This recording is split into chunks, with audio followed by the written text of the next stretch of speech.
The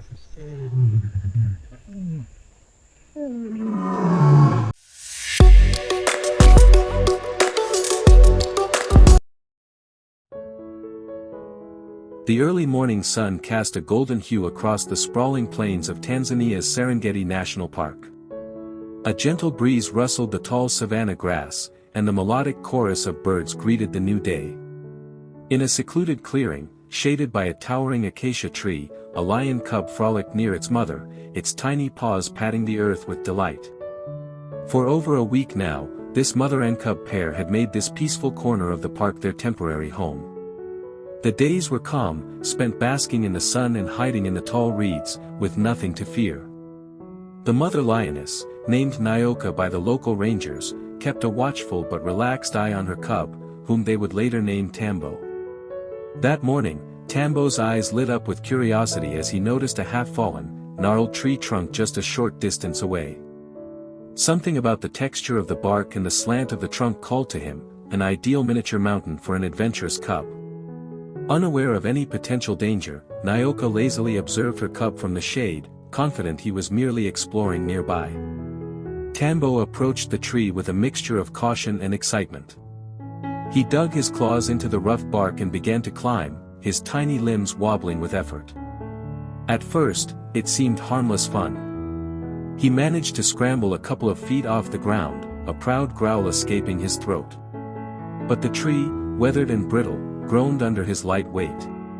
Just as Tambo reached a thin outstretched branch, it cracked sharply beneath him. The cub yelped. The sound of splintering wood broke the silence. Tambo tumbled down, landing heavily on the patchy grass below. His small body let out a sharp cry of pain, which sent Nyoka sprinting across the clearing, her instincts exploding with panic. She found him lying motionless, save for a soft whimper. His back leg was twisted unnaturally, and a deep swelling had already started to form around the thigh. The impact had been too strong for the soft ground to cushion.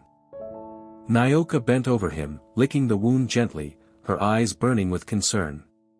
She sniffed at his leg, understanding he wouldn't be able to walk, not today, and maybe not for many days to come. Alone, she could not heal him. But in the back of her mind, Nyoka remembered the strange, gentle creatures in green uniforms who sometimes helped animals in need. She had seen them from afar, helping elephants, checking injured zebras, and even nursing a wounded giraffe back to life. Today, she had no choice. Grasping her cub gently in her jaws, Nyoka began the long journey toward the gravel trail where she had once seen the green jeeps with the human helpers.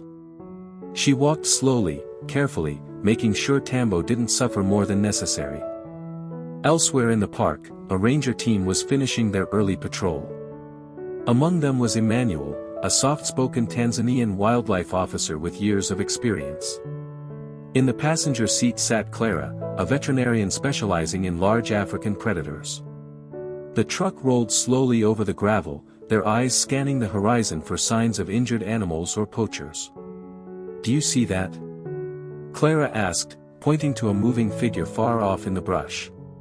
Emmanuel slowed the vehicle. There, unmistakably, was a lioness, and something was dangling from her mouth. The team tensed. Wild lions typically avoided rangers, but this one was approaching directly, her movements purposeful yet without aggression. Emmanuel raised a hand, signaling the others to prepare, just in case, but his instincts told him this wasn't a threat. As the lioness approached, they saw it clearly, an injured cub dangling from her jaws. She moved with great care, her body language urgent but not hostile. When she reached within 10 meters of the vehicle, she stopped, gently lowered the cub onto the grass, and looked directly at the humans. A moment of silence stretched between species. Clara stepped out slowly, hands raised to show she meant no harm. Emmanuel stood close by, tranquilizer rifle slung but not aimed. The other two rangers formed a wide protective semicircle, watching Nyoka closely. The lioness did not growl or retreat. She merely lowered her head toward the cub, then looked back at Clara as if urging her forward. Clara approached cautiously, heart pounding. She knelt next to the cub, checking his breathing, eyes, and leg. Tambo was conscious, but barely. A low groan escaped his throat as she gently touched the swollen area. "He's bruised badly," she said quietly. "But no bones appear broken. He's going to be okay, if we act now." Nyoka stood just a few feet away, motionless, her tail flicking slowly. The unspoken trust between the lioness and the humans held firm. Clara cleaned the wound with a saline spray, then applied a cooling anti-inflammatory gel. Tambo whimpered, but didn't resist. Emmanuel fetched the medical kit from the truck. They worked in tandem, wrapping the cub's thigh in soft gauze, applying antibiotic cream and securing the dressing. The sun climbed higher, casting longer shadows as they worked. Tourists, watching from a distant jeep, whispered in awe. One woman quietly shed tears, witnessing what few humans ever had, a wild lioness asking for help, and receiving it. After administering a mild painkiller via injection, Clara stepped back to monitor Tambo's response. The cub trembled, then stilled, breathing easier. "He should start regaining mobility in a few hours," Clara said. "We'll need to monitor from a distance. Let them be lions again." Emmanuel nodded, signaling the rangers to retreat to the truck. Nyoka immediately stepped beside her cub, inspecting the bandage, sniffing his fur, licking the parts not wrapped. An hour passed. Then another. The cub stirred.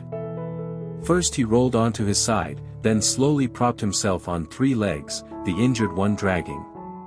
Nyoka gave a gentle nudge with her snout. Tambo tried again, his stance shaky but improved. The rangers held their breath. Finally, he stood. Wobbly, limping, but upright. Clara smiled, unable to hide her joy. "He's going to make it." Nyoka looked at the humans once more.